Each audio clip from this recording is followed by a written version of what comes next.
성경은 성도들의 모임, 곧 교회 공동체는 한 몸이라고 하셨습니다. 예수님과 함께 모든 성도들이 한 몸을 이룬다는 말씀이죠. 그러나 이 진리가 실제로 체험되지 못하고 있습니다. 목사와 교인, 또 성도와 성도, 서로 속이 어떤지 몰라서 답답해합니다.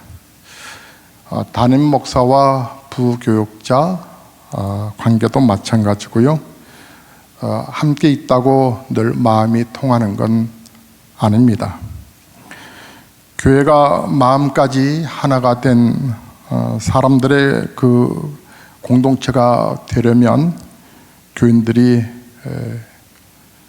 주님을 모두가 다 인격적으로 만나야 합니다. 초대교회, 우리가 지향하는 초대교회가 되기를 소망하고 세워진 우리 보배로운 예수교회, 그래서 우리의 모보는 초대교회를, 성경을 잘 보아야 합니다. 초대교회에는 어땠을까? 초대교회는 성도들 사이에 깊은 마음의 교제가 있었습니다. 그것은 성령의 교통함이 있었기 때문이죠. 정말 주님과 친밀한 사람이어야 성도들 안에도 친밀해지는 것입니다. 주님을 인격적으로 만난 사람들은 마음까지 하나가 됩니다. 오늘 본문은 사도 바울이 예수님을 인격적으로 만난 사건이죠. 사도 바울은 주 예수님을 만난 적이 없었고 예수 믿는다는 사람들이 그렇게 싫었습니다. 그래서 핍박을 서슴없이 행했던 사람이었죠. 그런 그가 예수님을 만나게 된 사건이 오늘 본문입니다. 예수님께서 사울, 그러니까 바울의 이름이 개명되기 전인데 그를 찾아오셨습니다. 다메섹이라고 하는 지역으로 가던 도중에 갑자기 태양빛보다 더 강한 빛이 사울을 비추었습니다. 사울이 땅에 엎드려지며 눈이 멀었지요. 그리고 하늘로부터 이런 음성이 들려옵니다. 사울아, 네가 어찌하여 나를 핍박하느냐. 육신의 눈은 멀었고요. 그런데 영적인 눈이 열려서 그 음성과 함께 주님을 보게 되었습니다. 사도행전만 해도 그가 예수님을 만난 사건에 대한 간증을 3번이나 기록을 했어요. 그래서 오늘 본문 9장과 사도행전 22장과 26장입니다. 바울은 전도하러 다닐 때마다 자기가 만난 예수님의 이야기를 계속 말했던 모양입니다. 같은 이야기를 말이죠.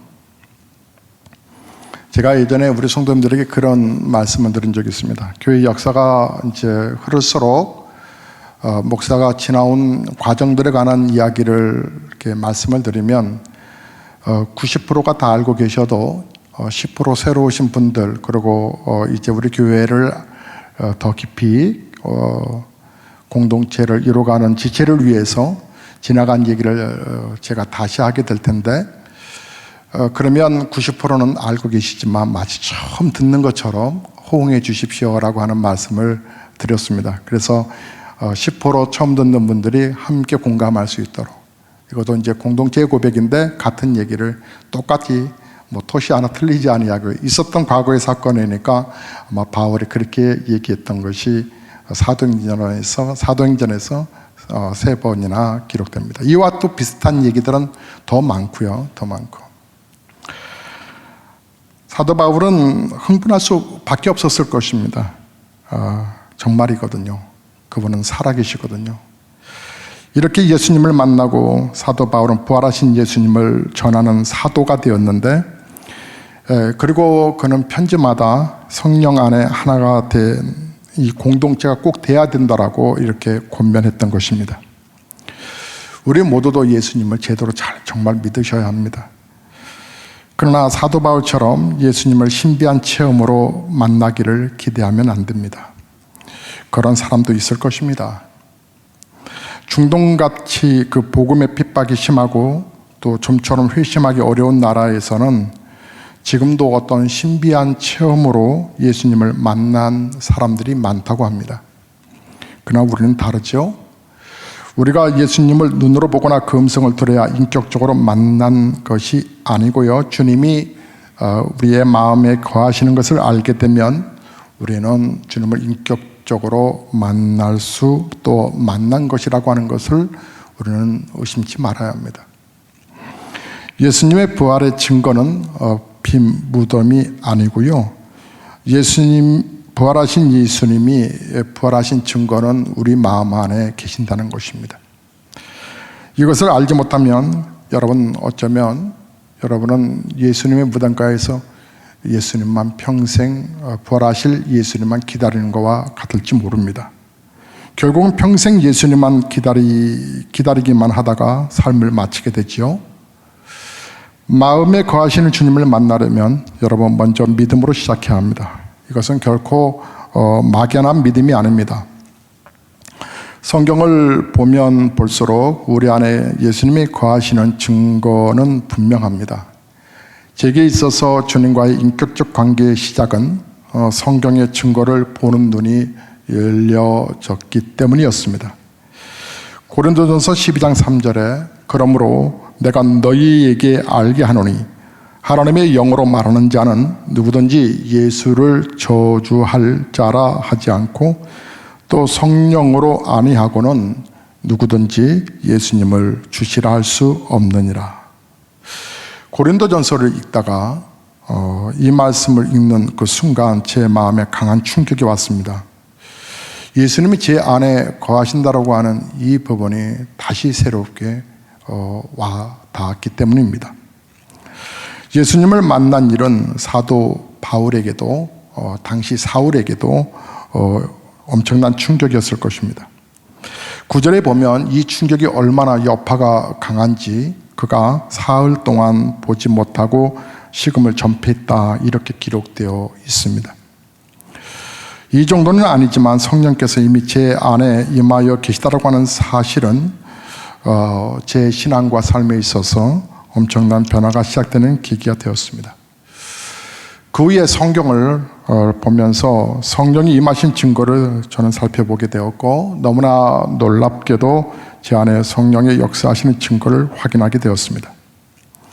로마서 8장 15절과 16절에 너희는 다시 무서워하는 종의 영을 받지 아니하였고 양자의 영을 받았으므로 아빠 아버지라 부르짖는다.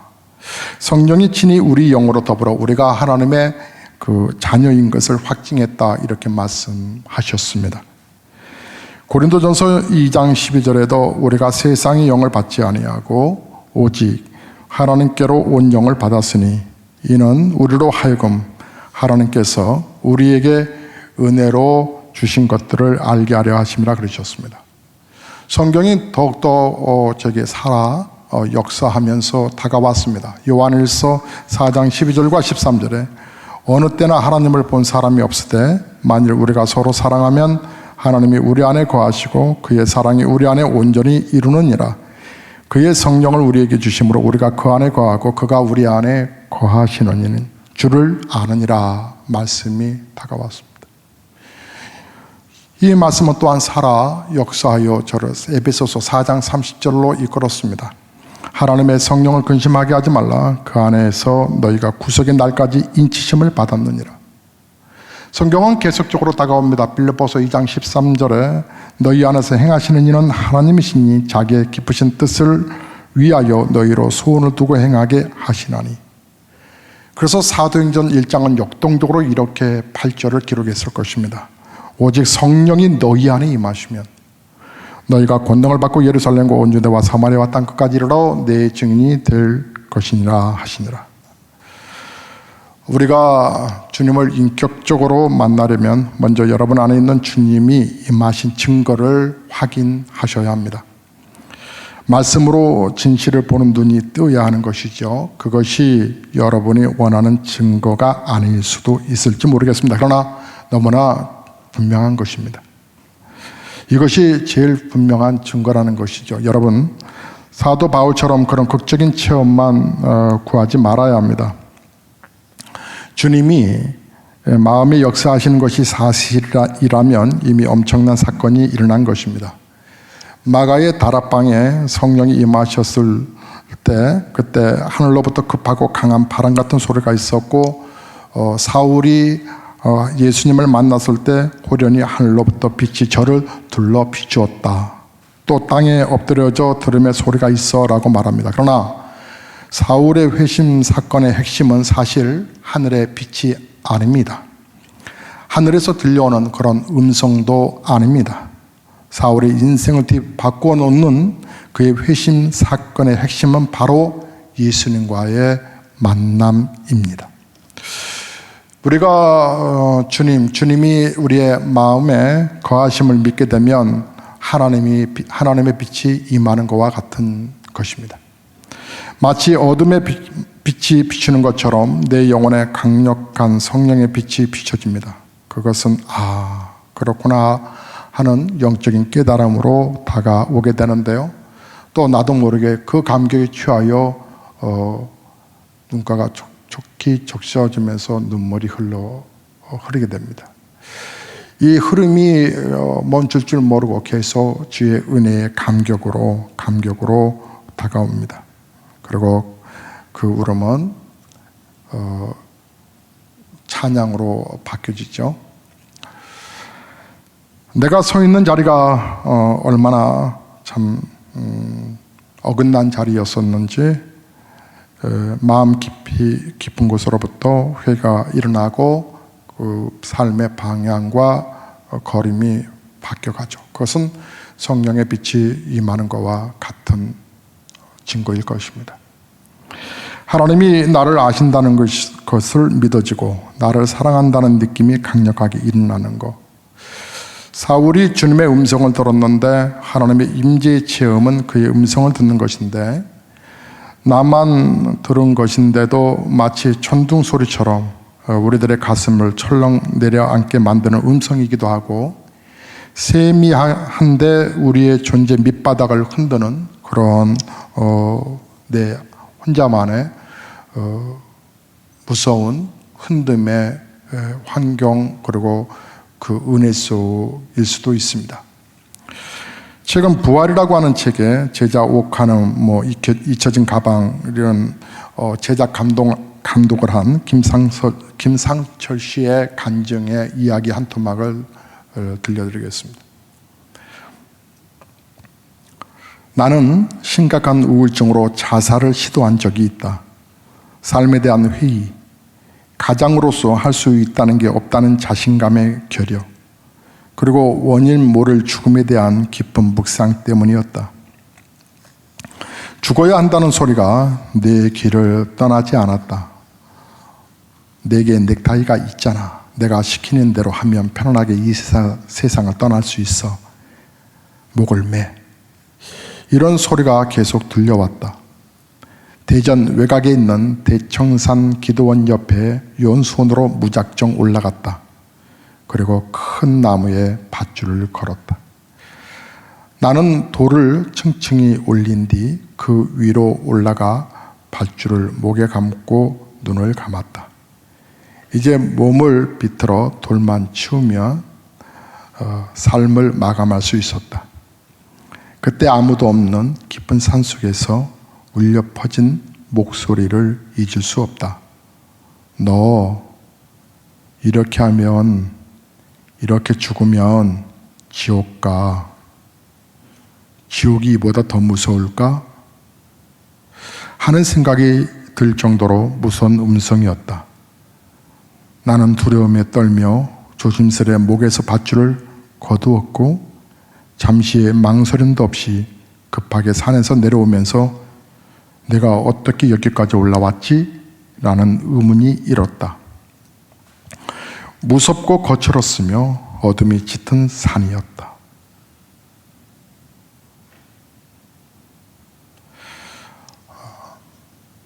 그 후에 이제 그는 크리스찬 영화를 제작하는 감독자가 됐는데요. 어떤 사람이 신비한 음성을 들었다고 말합니다. 어떤 사람은 성령의 불이 임했다라고 말하기도 합니다.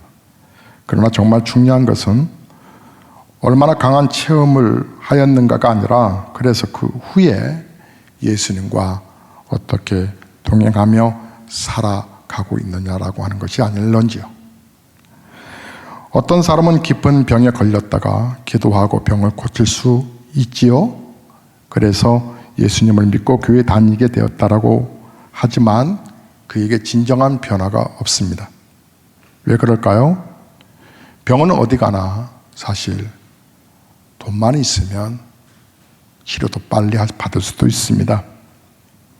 병원에 가도 되고 세상적인 법원 앞에 구태도 나을 수도 있고요. 또 절에 가면 또 악령의 역사로 또 잠시 고침을 받을 수도 있습니다. 병을 고치는 그것이 기도해서 병을 고쳐지는 역사, 이 또한 하나님의 은혜고 하나님의 은총이긴 하지만 그러나 그 자체가 변화, 회심은 아닙니다. 진정한 회심은 인격적으로 예수님을 만나는 것입니다. 병 고치는 것을 통해 예수님이 그분이시구나, 그분이 십자가에서 내 병을 해결하셨구나, 예수님이 나에게 오셨어 라고 믿어야 된다라고 하는 것입니다. 병 때문에 주님을 영접했지만 고침받지 못하고 죽은 사람이 더 많습니다. 병이 낫거나 하늘이 열리는 경험이나 하늘의 음성을 듣는 체험이 중요한 것이 아닙니다. 예수님이 마음에 거하시는 것이 믿어지는 것이 더 중요합니다. 제자 도마에게 우리 주님이 그러셨습니다. 부활하신 이후에 다가오셔서 말씀하셔도 믿지 못하니까 부활하신 주님이 손을 보여주시고 또 내 몸에 창자국의 흔적을 만져봐라 그랬습니다. 그제서야 부활하신 예수님 앞에 그가 주는 뜻이어서 정말 하나님이십니다 라고 고백하는 그의 고백을 들으시고 우리 예수님께서 보고 믿는 것보다 보지 않고 믿는 게 더 큰 믿음이다, 그렇게 복이 있다라고 말씀하셨습니다. 저는 어느 날 일어나 주님 저를 인도해 주십시오 하는 갈망으로 기도했습니다. 그때 주님께서 나의 인도함을 소원하지 말고 그냥 믿어 라고 주의 음성이 제 마음에 울렸습니다. 쑥스럽기도 했지만 내가 너를 인도하고 있잖아. 여러분, 그것은 사실이었죠. 그래서 저의 고백은 그냥 주님 감사합니다 라고 하는 대답으로 쑥스러운 고백을 마쳤습니다. 믿어지니까 놀라운 기쁨이 일어났고요. 2020년도 우리 성도님들이 초대교회로 돌아가고 또 초대교회 성도의 삶을 추구하는 우리에게 5가지의 그 행동 지침에 관한 부분들 가운데 우리가 주의를 잘 지키는 부분들이 52주가 정말 힘들구나 라고 하는 것이 올해 처음으로 이 슬로건을 걸었는데 여러분이 예배당에서 함께 이 예배드리는 것이 쉽지 않다라고 하는 것을 느끼셨을 것입니다. 물론 이제 지금이야 여러분들 이제 곧 만난다라고 하는 소망 때문에 흐트렀던 부분들도 또 안일했던 부분도 다 추스리고 일전에 말씀드린 것처럼 서로가 다시 만날 때에는 성장된 모습으로 우리가 꿈꾸던, 그래서 하나님이 우리에게 2020년도에 간증하는 해라고 하는 이 간증에 목사부터 늘 모본을 보여야 되니까 그런 축복의 간증이 시작되게 해달라고 기도하는 가운데 있고 지금 또 하나님의 놀라운 역사를 이루고 하시는 것을 보고 있습니다. 사랑하는 성도 여러분, 우리에게 예수님이 거하여 계시다라고 하는 증거가 너무 많습니다. 너무 분명합니다. 그런데 왜 인격적으로 교제하지 못하고 계속 주님을 잊어버리며 살아가는 것일까? 주님께서 마음에 거하심에 합당한 반응을 하지 못하고 있기 때문은 아닙니까? 부활하신 예수님이 우리 안에 거하십니다. 그런데 우리가 조그만 욕심, 또 유혹 때문에 무너지는 건 아닐까? 예수님이 사실 누구신지 분명히 모르기 때문에 사도 바울은 고린도후서 4장 7절에 우리는 이 예수님을, 이 보물을 예수님이라 표현하면서 질그릇에 갖고 있다 하였습니다. 우리 안에 거하시는 부활하신 예수 그리스도를 보물이라 하였습니다. 예수님이 하나님 나라가 밭에서 보화를 발견한 농부와 같다라고 말씀하셨죠. 마태복음 13장 44절을 보면 천국은 마치 감추인 보화와 같으니 사람이 이를 발견한 후 숨겨두고 기뻐하며 돌아와서 자기의 소유를 다 팔아 그 밭을 사느니라. 밭에서 보화를 발견한 농부는 가진 모든 것을 팔아 밭을 샀습니다. 이 비유는 그대로 예수님이 자기 마음에 영접한 우리 이야기입니다. 예수님은 우리가 가진 모든 것을 다 팔아도 아깝지 않는 분이십니다. 가치 있는 건 그 가치를 얻기 위해서 현재 있는 것들을 희생할 줄 알지 않습니까? 문제는 정말 이것을 믿느냐 하는 것입니다. 우리가 예수 그리스도가 보배임을 알지 못하니까 예수님을 영접한 듯한데 내가 주인이 되어 내 인생을 내가 고민하고 내가 바보같이 사는 것입니다. 성령의 역사를 강하게 체험할 수 있습니다. 십자가 속죄의 복음으로 죄책감에서 자유함을 누리고 있을 수 있습니다. 말씀의 묵상과 큐팁, 매일 올라오는 밴드에 충실할 수도 있습니다. 기도 생활도 나름대로 우리 성도님들이 요즘 감사하게도 교회에 낮에 이렇게 오셔서 기도하시는 소식을 듣습니다. 그런데 이 모두가 다 아름다운 모습이지만 그러나 뭔가가 부족합니다. 보화를 발견한 농부와 같은 그 기쁨 말입니다. 그 기쁨이 있으십니까? 부활하신 우리 주님, 부활의 주님이 우리 안에 임하셨으면 정말 여러분 아셔야 합니다. 그분은 바로 보물이십니다. 이것을 믿고 예수님에게 모든 것을 걸고 살아보시기 바랍니다. 주님께 오직 예수님, 먼저 예수님, 반드시 예수님. 그렇게 우리가 반응을 하여야 합니다. 그저 예수님을 믿는 것이 아니라 오직 예수님이어야 합니다. 이것이 열쇠입니다. 언제부터 오직 예수님이 되었느냐 하는 것입니다. 저희 성결교단의 신촌 성결교회에 이정임 목사님이 은퇴하셨는데 그분이 목회할 때 관심이 목회 잘하는 것이었답니다. 교회에 막 부흥시키는 것이었답니다.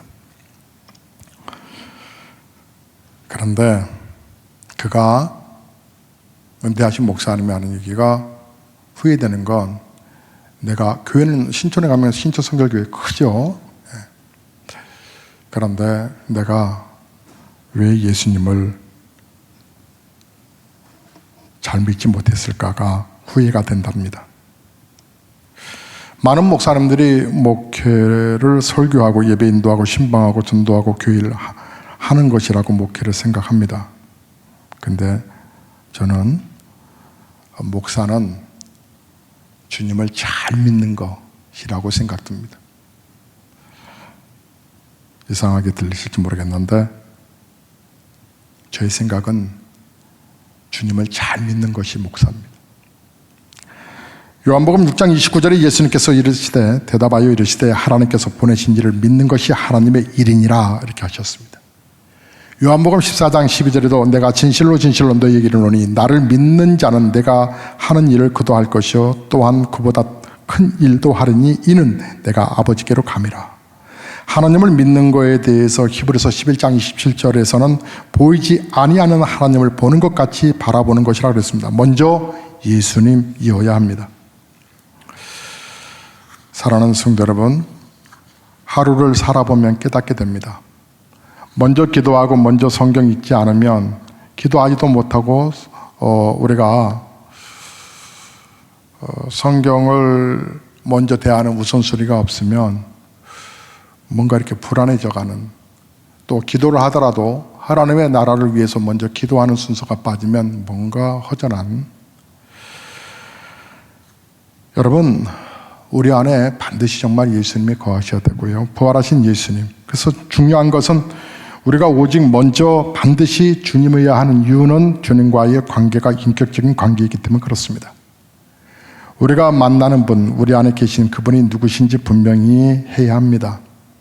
누가 오셨을까? 누가 오신가? 누가 옆에 계신가? 누구이신가? 반응이 다르지 않습니까? 그렇다면 우리 안에 계시는 주님이 누구실까요? 하나님이요 구주요 왕이신 거. 그런데 내 인생의 여러 요소 중 하나처럼 여러분이 그렇게 예수님을 무시하며 대하신다면 천대하고 그 예수님을 멸시하는 것과 뭘 별반 차이가 있겠습니까? 주님의 합당한 마음이 아니면 주님과 만나고 동행하지 못하죠. 사랑하는 성도 여러분, 예수님과 동행하는 삶을 새롭게 시작해 보아야 되지 않겠어요?